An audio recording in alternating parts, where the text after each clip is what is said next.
Hoy vamos a tratar el tema de la capitalización de la ciudad de Neuquén, o del traslado de la capital desde la ciudad de Chosmalal a donde actualmente está, la capital provincial.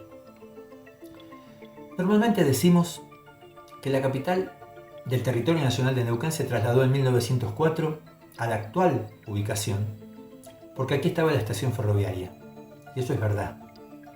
En el año 1902, las vías del ferrocarril llegaron a la confluencia y cruzaron el río Neuquén. La estación Neuquén se instaló, pero en este territorio no vivía casi nadie. Más del 80% de la población del territorio vivía en ese entonces en la zona cordillerana, en particular en la zona norte del territorio. ¿Por qué entonces se trasladó la capital del territorio desde el lugar donde vivía la mayor parte de la gente a una zona absolutamente despoblada, donde sí, es verdad, estaba la estación ferroviaria? Tenemos que referirnos entonces a dos cuestiones. En primer lugar, a un gran negocio inmobiliario, y en segundo lugar, a la política del gobierno nacional que estaba vinculada a su modelo económico-social, que era el modelo agroexportador. ¿De qué hablamos cuando hablamos de un gran negocio inmobiliario? A fines del siglo XIX, Casimiro Gómez, un empresario proveedor de arneses para el ejército nacional, había comprado gran parte de las tierras de la confluencia. Tenía un socio, se llamaba Carlos Buquer Roldán, que fue designado poco después gobernador del territorio nacional.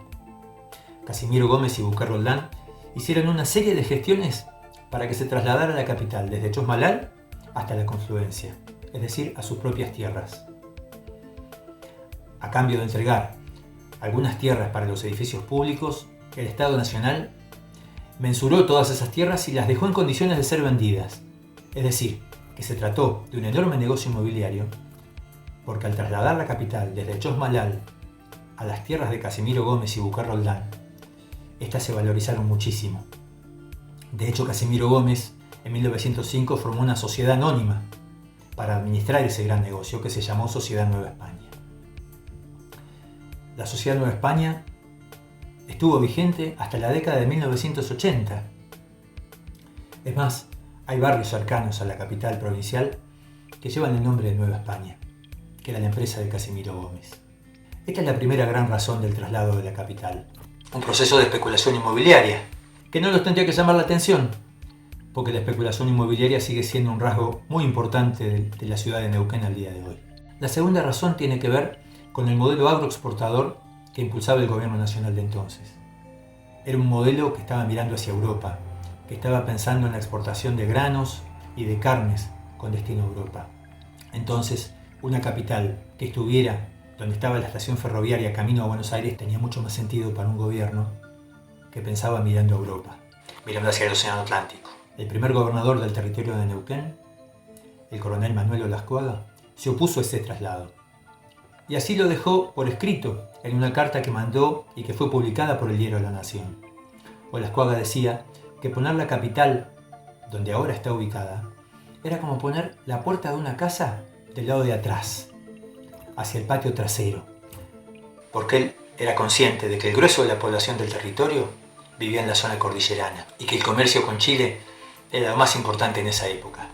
Sin embargo, razones geopolíticas hicieron que se trasladara la capital desde Chosmalal a Neuquén, a pesar de toda la oposición que expresó la población de Chosmalal en ese entonces.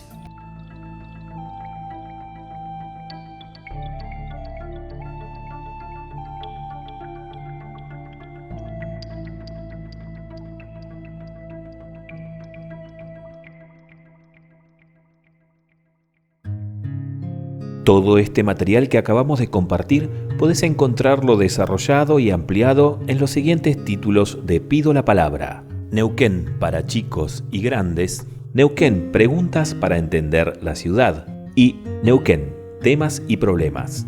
Si querés conocer la otra historia, si crees que las niñas y jóvenes son capaces de pensar y sacar conclusiones por sí mismos, si defendés una educación que enseña a pensar y no a repetir y a obedecer, usa los textos de ediciones Pido la Palabra, libros desde la Patagonia.